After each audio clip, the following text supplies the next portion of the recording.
नमस्कार, स्वागत है आपका द फोर्थ स्टेट यूट्यूब मंच पर। मेरा नाम है रविंद्र सिंह शोरा। ये ओम बिरला जो हैं, स्पीकर जो लोकसभा के हैं, उनको इतनी क्या हड़बड़ी थी, जो उन्होंने एक ऐसा काम कर दिया जिसके बाद अब मामला सुप्रीम कोर्ट चला गया और सुप्रीम कोर्ट उनसे जवाब तलब कर रहा है। साथ ही साथ उन्होंने उपसभा उपसभापति और सभापति जो राज्यसभा के हैं, उनसे भी जवाब तलब करने के लिए सुप्रीम कोर्ट को मजबूर कर दिया है। ये हो क्या रहा है? उन्होंने ऐसा क्या काम कर दिया कि अब पूरा मामला जो संदेह के घेरे में आ गया है। आपको बताऊंगा इस गुजारिश के बाद हमारे चैनल को प्लीज ज्वाइन कीजिए, उससे हमें आर्थिक सहायता मिलेगी।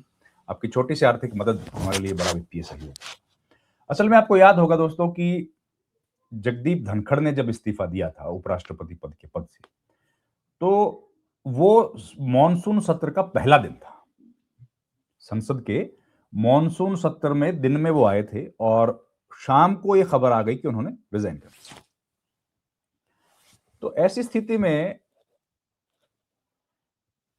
उनके जाने के एग्जिट के कई कारण बताए गए, जिनमें से मीडिया में एक खबर ये आई कि उन्होंने जस्टिस यशवंत वर्मा से जुड़े एक मामले में ऐसा कदम उठाया था जिसके चलते उनका एग्जिट उसी दिन करना था। अब वो क्या था और उससे ओम बिरला का क्या संबंध है, और ओम बिरला का संबंध है तो सुप्रीम कोर्ट में मामला कैसे पहुंच गया, ये एक बड़ी दिलचस्प कहानी है। असल में हुआ ये कि मॉनसून सत्र के पहले ही दिन दोनों सदनों में, लोकसभा में और राज्यसभा में, जस्टिस यशवंत वर्मा को हटाने का, रिमूवल का, जिसको आम भाषा में इंपीचमेंट बोलते हैं, इंपीचमेंट का एक प्रस्ताव आया। राज्यसभा में उस वक्त जो सभापति थे जगदीप धनखड़ थे, उन्होंने वो पढ़ के सुनाया। ठीक है। और उसी दिन आया लोकसभा में भी, जिसको पढ़ के सुनाया ओम बिरला ने, जो कि लोकसभा के अध्यक्ष हैं। ठीक है। शाम होते होते हो गया इस्तीफा, ये भी ठीक है। लेकिन कहानी हुई उसके बाद शुरू।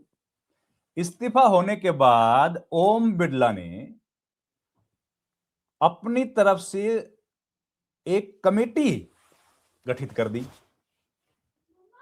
कमेटी क्या थी? कमेटी थी कि भाई इनके ऊपर जस्टिस यशवंत वर्मा पर जो आरोप लगे हैं, जजेस इंक्वायरी एक्ट में ऐसा प्रावधान है कि कमेटी बनती है जो कि इंक्वायरी करती है। जजेस इंक्वायरी एक्ट का इंक्वायरी करने का ही मतलब है।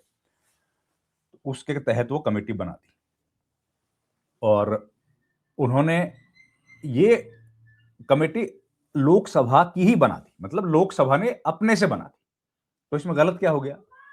गलत इसमें यह हो गया कि कानून का प्रावधान है। कानून क्या है? जो जजेस इंक्वायरी एक्ट है, जो कि साल 1968 में बनाया गया था, उसमें कुछ धाराएं हैं। उसमें यह कहा गया है कि अगर लोकसभा में, खाली सिर्फ लोकसभा में पेश हो तो कमेटी बनाएगी। जजेस, अगर किसी जज को हटाने का प्रस्ताव या इंपीचमेंट का प्रस्ताव अगर लोकसभा में आए तो उसकी कमेटी बनाएंगे लोकसभा के अध्यक्ष। क्लियर हो गया? एक दूसरा पहलू, अगर कमेटी, अगर मामला राज्यसभा में आए तो उसकी कमेटी बनाएंगे राज्यसभा के सभापति। लोकसभा में आया तो लोकसभा के, राज्यसभा में आया तो राज्यसभा के। क्लियर हो गई बात? लेकिन अगर एक ही दिन, सेम डे, लोकसभा में भी आए, सेम डे राज्यसभा में भी आए, तो क्या होगा भाई? तो दोनों सभापति जो पीठासीन अधिकारी हैं, लोकसभा के सभापति और लोकसभा के अध्यक्ष और राज्यसभा के सभापति, दोनों बैठेंगे और मिलजुल कर तय करेंगे कि कौन सी कमेटी बनाई जाए। मतलब संयुक्त समिति बनेगी, ज्वाइंट कमेटी, दोनों की बातचीत से, सहयोग से बनाई जाएगी। ये क्लियर है? अब राज्यसभा के सभापति ने अनाउंस कर दिया उसी दिन, लोकसभा के अध्यक्ष ने भी उसी दिन अनाउंस कर दिया। तो कमेटी लोकसभा के अध्यक्ष ने अकेले कैसे बना दी? इस मुद्दे को लेकर पहुंच गए supreme court justice Yashwant Verma कि भैया ये तो कमेटी का जो गठन किया गया है यही गैर कानूनी है। तो इसमें सवाल खड़ा किया गया कि भाई वो तो उपसभापति जो थे ना, उन्होंने रिजेक्ट कर दिया था। राज्यसभा के सभापति ने उसको अनाउंस किया और उपसभापति ने रिजेक्ट कर दिया। अब यह सवाल उठ गया कि भैया राज्यसभा में जो उपसभापति को अधिकार ये है क्या? सभापति ने जो काम किया उसको उपसभापति कैसे रिफ्यूज कर सकते हैं? तो बात यह आई कि 11 अगस्त को राज्यसभा के उपसभापति ने महाभियोग प्रस्ताव खारिज कर दिया। बस ये विवाद का घटना यहां से शुरू हुई। इसके अगले दिन 12 अगस्त को लोकसभा अध्यक्ष ने जांच समिति का गठन किया। याचिकाकर्ता ने दलील दी कि उपसभापति को प्रस्ताव खारिज करने का अधिकार नहीं था। ठीक है, उनको अधिकार ही नहीं है, इसलिए उस आधार पर लोकसभा अध्यक्ष द्वारा समिति का एक तरफा गठन अवैध है। अब इसके पीछे राजनीति यह मानी जा रही है कि भाई बीजेपी या जो केंद्र सरकार है वो चाहती थी कि हम लोग इसका पूरा श्रेय लें कि हम लोगों ने no tolerance against the corruption दिखाया है। खैर, तो प्रश्न यह उठा कि तत्कालीन राज्यसभा अध्यक्ष, सभापति जिसको बोलते हैं, जगदीप धनखड़ ने प्रस्ताव मिलने के पहले ही दिन उसे स्वीकार कर लिया था। यदि ऐसा था तो बाद में उपसभापति द्वारा प्रस्ताव खारिज नहीं किया जा सकता, और जब किया ही नहीं जा सकता तो उस समिति का गठन संयुक्त रूप से ही होना चाहिए। यह देखिए कितनी महत्वपूर्ण है, यह तकनीकी पहलू में फंस गया मामला, और ओम बिरला ने जो पूरी कमेटी बनाई है वो सवालों के घेरे में आ गई है। तो याचिकाकर्ता की तरफ से एडवोकेट सिद्धार्थ लूथरा, वरिष्ठ अधिवक्ता हैं, वो पेश हुए।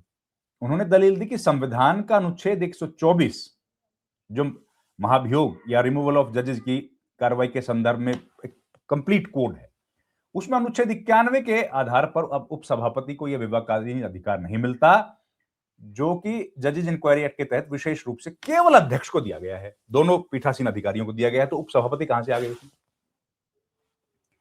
ठीक है, फिर उन्हीं की तरफ से justice Mukul Rohatgi, senior advocate है मुकुल रोहतगी, उन्होंने कहा कि मामला नए अध्यक्ष की नियुक्ति तक प्रतीक्षा कर सकता था। मतलब नए सभापति, भाई जगदीप धनखड़ ने इस्तीफा दे दिया था पहले ही दिन, तो नया सभापति चुना गया है, नया उपराष्ट्रपति चुना गया है, तो तब तक वेट कर लेते। फिर इस पर कोर्ट ने कहा कि भाई ये पहले भी व्यक्त की गई थी। न्यायमूर्ति दत्ता ने पूछा कि यदि उपराष्ट्रपति राष्ट्रपति के अभाव में उनका कार्य कर सकते हैं तो उपसभापति अध्यक्ष के अभाव में उनका कार्य क्यों नहीं कर सकते? ये सवाल उन्होंने उठाया। रोहतगी ने जवाब दे दिया कि भाई संविधान में स्पष्ट है कि जजेस इंक्वायरी एक्ट में उपसभापति को ऐसा अधिकार ही नहीं दिया गया है। रोहतगी ने यह भी बात कही कि जब एक सदन में उसी सामग्री के आधार पर प्रस्ताव खारिज कर दिया तो दूसरा सदन जांच आगे नहीं बढ़ा सकता। पीठ ने इसे अधिनियम को अव्यावहारिक बनाने वाला तर्क बताया, कहा कि दुरुपयोग का रास्ता खुल जाएगा इससे। तो ठीक है। फिर कोर्ट ने पूछा कि समिति के गठन से याचिकाकर्ताओं को ठोस पूर्वाग्रह हुआ। रोहतगी ने कहा कि प्रक्रिया का स्पष्ट उल्लंघन ही पूर्वाग्रह है, क्योंकि कानून का उद्देश्य जजेस को तुच्छ महाभियोग से बचाना है। अब ओम बिरला का भी पक्ष आया है इसमें, उनके जो कार्यालय है उसका पक्ष आया है। लोकसभा अध्यक्ष के कार्यालय की तरफ से कौन पेश हुए थे? Solicitor general Tushar Mehta. उन्होंने क्या कहा कि जो धारा 3(2) है किसकी? जजेस इंक्वायरी एक्ट 1968 की, उसका उद्देश्य 2 अलग अलग जांच समितियों के गठन से बचना है। 2 ना हो, 1 हो। उन्होंने दलील दी कि कानून की मंशा यह है कि एक ही प्रस्ताव लंबित रहे और परस्पर विरोधी निष्कर्ष न निकले। एक ही प्रस्ताव पर चर्चा हो ना। उन्होंने कहा कि याचिकाकर्ताओं को कोई प्रदर्शनीय पूर्वाग्रह नहीं हुआ है। ठीक है। अब यह मामला 14 मार्च को जस्टिस वर्मा, यशवंत, ये पूरी कहानी आप जानते हैं, थोड़ी सी बता दूं आपको। जस्टिस यशवंत वर्मा के घर में जो कैश, उनके घर में आग लगी थी, कैश मिला था एक हिस्से में। तो तत्कालीन चीफ जस्टिस संजीव खन्ना ने 3 न्यायाधीशों की इन हाउस जांच समिति को गठित की थी, उसको रिपोर्ट दे दिया था। उन्होंने रिपोर्ट दे दी और उसके बाद राष्ट्रपति और प्रधानमंत्री को भेजा गया।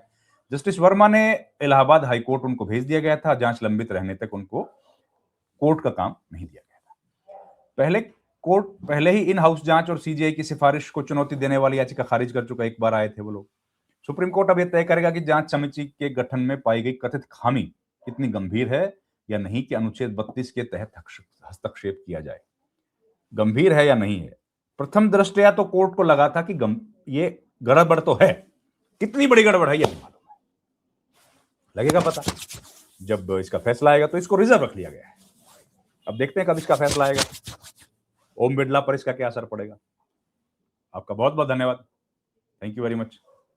नमस्कार दोस्तों, अगर आपको कोई वीडियो देखना है तो आप हमें कमेंट बॉक्स में बता सकते हैं कि अगर आप कोई वीडियो देखना चाहते हैं वो हम आपके लिए बनाएं। आपका बहुत बहुत धन्यवाद, थैंक यू वेरी मच, नमस्कार।